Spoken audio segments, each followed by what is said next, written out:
Sikap Mario Dendi Satrio terdakwa kasus penganiayaan brutal terhadap Kristalino David Ozora kembali menjadi sorotan publik. Dalam sidang lanjutan yang digelar kemarin siang di Jakarta Selatan, Mario Dendi nampak santai dan ceria, seolah tidak takut pada ancaman hukuman 12 tahun penjara yang menantinya andai ia terbukti melakukan penganiayaan berencana terhadap David. Dalam sidang yang beragendakan mendengarkan keterangan saksi ahli dari pihak rumah sakit itu, ditampilkan seorang dokter yang pertama kali menangani David pasca dianiaya secara brutal pada 20 Februari 2023. Lalu benarkah kuasa hukum David menilai kesaksian dokter yang pertama kali menangani David lebih menguntungkan terdakwa Mario Dendi dan Shane Lucas? Keterangan ahli ahli dari Rumah Sakit Medika Permata Hijau ini menerangkan bahwa ahli ini hanya dokter 2 jam di awal ketika David baru dibawa di IGD. Kemudian setelah 2 jam pemeriksaan awal diserahkan kepada dokter spesialis di ruang ICU. Nah, disampaikan dalam keterangan di visum, David ini tidak sadarkan diri. Ini kan agak jadi perdebatan ya, bahasa awamnya memang dia sudah tidak sadarkan diri. Tetapi dalam bahasa medis ada cara mengukur bagaimana tingkat kesadaran seseorang. Bahkan ketika koma pun bisa dilihat tingkat kesadarannya berapa. Nah, David ini pertama kali masuk sudah turun jadi 10. Ya, kemudian hari berikutnya semakin memburuk dan turun lagi menjadi 7. Ya, kuasa hukum David terkesan keberatan dengan kesaksian ahli medis yang mengecek kesehatan David. Pasalnya, saksi ahli atau dokter jaga yang pertama kali mendiagnosa kondisi David itu menolak menyebut David dalam keadaan koma. Saksi ahli hanya mengatakan kondisi David dalam keadaan tidak sadar. Sementara, tidak sadar atau hilangnya kesadaran seseorang dipicu oleh banyak faktor, seperti kelelahan, anemia atau sebab lain yang tergolong ringan. Sementara penganiayaan yang dialami David membuatnya cedera parah di kepala hingga mengalami koma, bukan sekedar tidak sadarkan diri. Nanti di dalam keterangan ahli dari dokter Tatang yang menangani David di Rumah Sakit Mayapada Kuningan, itu GCS-nya David sampai di 3. Ya, ketika dirujuk dari Rumah Sakit Medika Permata Hijau, kemudian masuk ke Rumah Sakit Mayapada Kuningan, itu GCS-nya sampai di 3. Nah, dari sini terlihat bahwa memang kondisi kesadarannya David semakin turun. Tetapi secara bahasa awamnya, dokter menyimpulkan memang sudah tidak memiliki kesadaran lagi. Gitu. Jadi respon-responnya itu pun dalam penggalian di GCS tadi. Proses pemeriksaan tadi kita lihat kuasa hukum menggali bagaimana penanganannya sudah sesuai dengan SOP atau lain sebagainya. Kemudian apakah luka ini memang luka yang disebabkan karena perbuatan penganiayaan atau karena ada akibat yang lainnya. Kita paham lah arah-arahnya seperti apa, tetapi dari kondisi David yang memang sudah tidak sadarkan diri, tadi dokter juga menyampaikan ada gerakan motorik yang kekacauan motorik ya. Kekacauan motorik ini adalah sesuai dengan yang disampaikan oleh ayahnya David pada saat persidangan yang lalu, bahwa David ini 3 hari di Mayapada itu kejang-kejang. Ya, bahkan sebenarnya ketika di hari kedua saya lihat David di rumah sakit, tangannya sampai diikat karena khawatir melepaskan sendiri alat-alat penunjang. Lalu benarkah kuasa hukum Shane Lucas terdakwa 2 auto sepakat pada diagnosa saksi ahli yang disampaikan di depan majelis hakim? Per itu kan dibuat tanggal 27 Februari. Di dalam pernya itu tidak ada penurunan kesadaran, hanya memang tidak sadar. Padahal per itu dibuat tanggal 27. BAP-nya itu dilaksanakan 2 kali BAP-nya Dr. Aisyah Anovi ini itu sebelum dibuatnya per itu. Per tadi dibuat tanggal 27 Februari, itu ada di berkas. Ya, kami juga maka itu tadi berdasarkan itu. Kesimpulan loh, jadi itu tidak ada kesimpulan, itu kan tentu harus lebih tinggi. Kalau sudah diperiksa di BAP ada kesimpulan seperti itu, ya dimasukkan dong dalam kesimpulan. Kenapa tiba-tiba sekarang ada penurunan kesadaran? Ini terkait dengan yang tadi kuasa hukum Mario Dendi sampaikan mengenai keberatan mereka bahwa dalam alat lie detector ditunjukkan bahwa Mario Dendi ini tidak berbohong dalam keterangan terhadap Amanda. Ya. Tetapi sepertinya hanya terkait itu. Kalau kami juga keberatan sebenarnya kenapa lie detector ini tidak dilakukan oleh penyidik ke semua pemeriksaan. Jadi kalau dibuat presentasi, rasanya 80% isinya bohong gitu. Jadi kalau mereka keberatan kenapa lie detector ini terlambat untuk disampaikan, kami juga keberatan. Harusnya keseluruhan BAP mereka yang diakui sendiri di hadapan persidangan itu adalah sebuah kebohongan, itu juga di lie detector. Kecewa berat pada keterangan saksi ahli medis yang pertama kali menangani David, Melissa Anggraini berharap pada sidang berikutnya, tim dokter dari sebuah rumah sakit yang menangani David selama koma akan bersaksi sesuai dengan rekam medis David.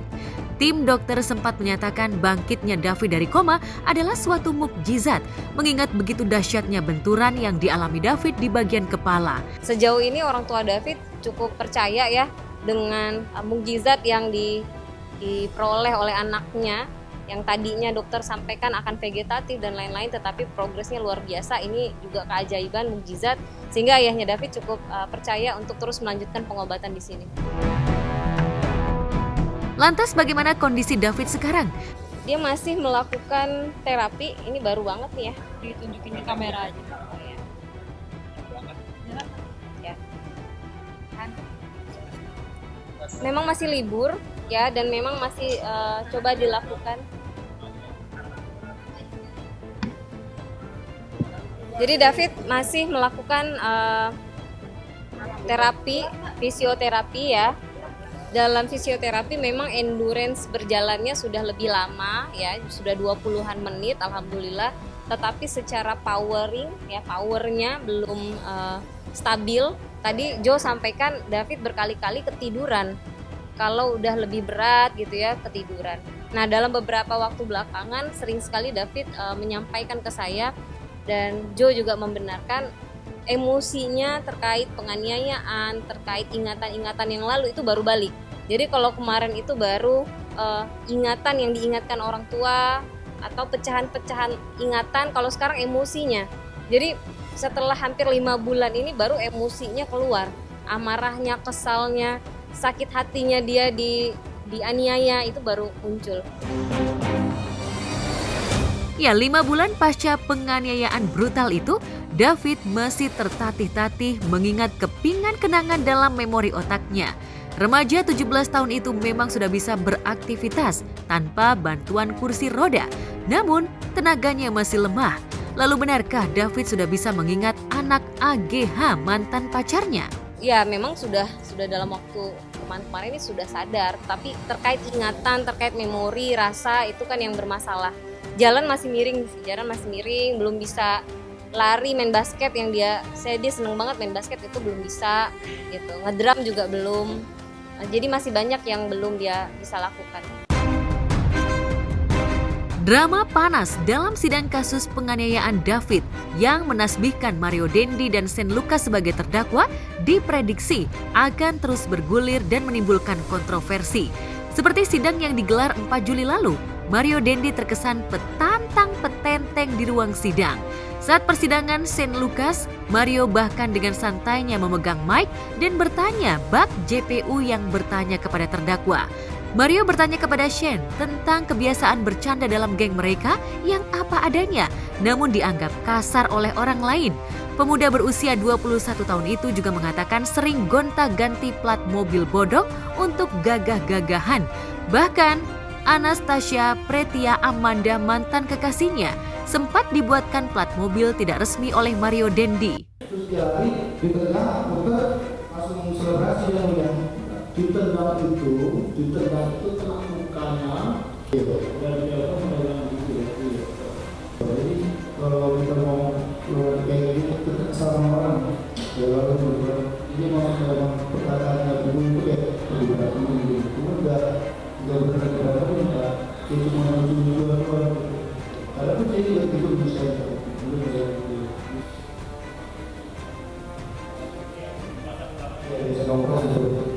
Bisa nongkrong ini ya, dan saudara tidak pernah melihat itu P21 ya. Terus ini HP Iya betul, ya betul. Ini HP-nya Mario, ya belakang putih. Kemudian mobil yang sempat menghilang di Polsek Pesanggerahan, bukan cuma ngilang, sekali yang ngilang baliknya plat nomornya ganti dan yang nyetir anak di bawah umur. Ke kantor polisi. Yang inisialnya AG. Saya bikin plat palsu tuh nggak satu doang, saya bikin plat palsu atas nama Amanda juga, dia kan namanya Pret ya. Saya bikin P23 TYA, terus di storyin sama dia. Di situ dia tahu juga ada plat B120D, cuman karena saya lagi mau jemput dia waktu itu, pas bulan Oktober itu. Saya pasangnya yang P23 TYA, jadi saya udah biasa pakai plat palsu itu.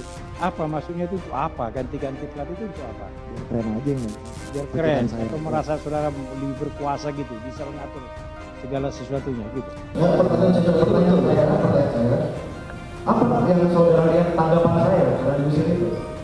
Tanggapan saya itu gimana? Kayak, ya pada saat itu kayak penganji gitu.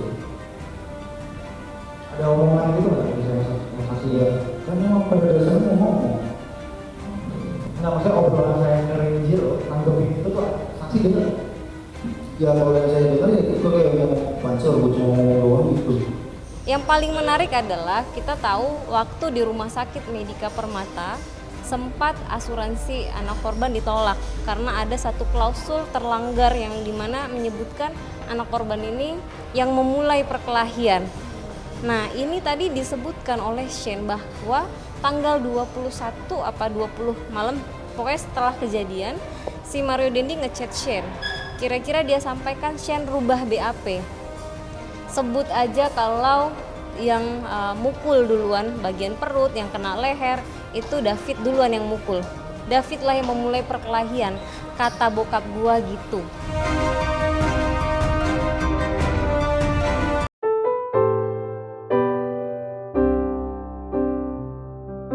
Jika sosok Mario Dendi viral karena aksi pamer harta orang tua dan tindak kriminal yang dilakukannya, pemuda dari Bau-Bau Buton viral karena prestasi dan kisah pilu yang dialaminya adalah Farhan Trisatria, calon siswa polisi di Kendari, Sulawesi Utara yang berhasil menyelesaikan tahap supervisi dan pemeriksaan administrasi terakhir untuk masuk kepolisian. Harus pulang ke kampung halamannya lantaran mendapat kabar ayahnya meninggal dunia. Dalam video yang beredar di platform TikTok dan Twitter, nampak Farhan Trisatria tengah menjalani tes. Lantas diberitahukan oleh Polwan bahwa ayahnya meninggal dunia. Cuplikan video pun bergeser ke momen Farhan saat pulang ke rumah, disambut peluk tangis ibunda tercinta. Siapa sangka, sang ayah tercinta yang selalu mendukungnya untuk jadi polisi, berpulang saat dirinya baru saja dinyatakan lolos seleksi administrasi terakhir.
Semangat ya.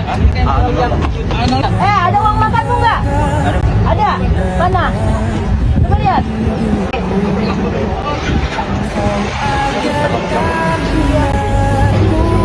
Mana?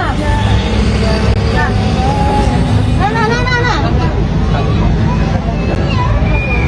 Makan nanti di jalan ya. Kau belum makan itu dari pagi.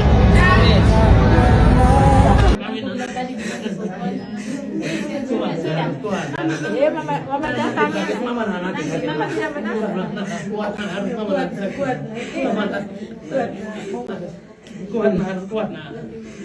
Mama bisa. Baik. Buka dulu.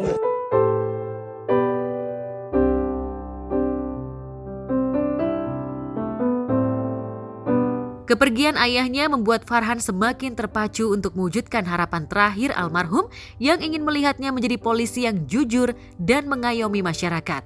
Sejumlah selebriti pun ikut mendoakan semoga Farhan bisa menggapai cita-cita mulianya. Kayak mana ya? Aku juga kalau misalkan kayak lagi kerja terus misalkan tahu salah satu keluarga aku meninggal, aku juga pasti akan bereaksi kayak gitu, akan pulang juga sih. Jadi pokoknya aku berdoa buat Mas yang tadi, semoga sukses nanti pendidikannya dan bisa ngebanggain keluarganya, terutama ayahnya. Ya, kita kan hidup itu ya antara ditinggalkan atau meninggalkan. Kita hidup nggak bisa selamanya dan ya hidup harus terus dilanjutkan. Seperti halnya tadi calon polisi ya, tahu orang tua yang meninggal itu pasti sedih. Secara manusiawi sangat-sangat sedih sekali. Tapi mungkin dia ada pilihan hidupnya untuk melanjutkan cita-cita. Ya, itu tegarnya luar biasa dan juga ya doa pasti dipanjatkan dan keinginannya pasti ingin datang mensolatkan, memandikan, mensolatkan, memakamkan juga. Tapi ketika situasinya tidak memungkinkan ya doa yang terbaik untuk almarhum atau almarhumah gitu. Jadi ya tetap tegar, mudah-mudahan bisa menjadi orang yang kuat. Seorang siswa Polda yang menyelesaikan ujiannya pas tahu dan mendengar papanya meninggal. Itu aku sedih sih karena hampir sama waktu itu juga waktu papaku meninggal, aku di saat lagi kerja pasti ikut terharu dan hebat banget. Dia tetap menjalankan ujiannya. Setelah itu baru dia pulang untuk menengok papanya yang sudah meninggal. Jadi salut buat dia.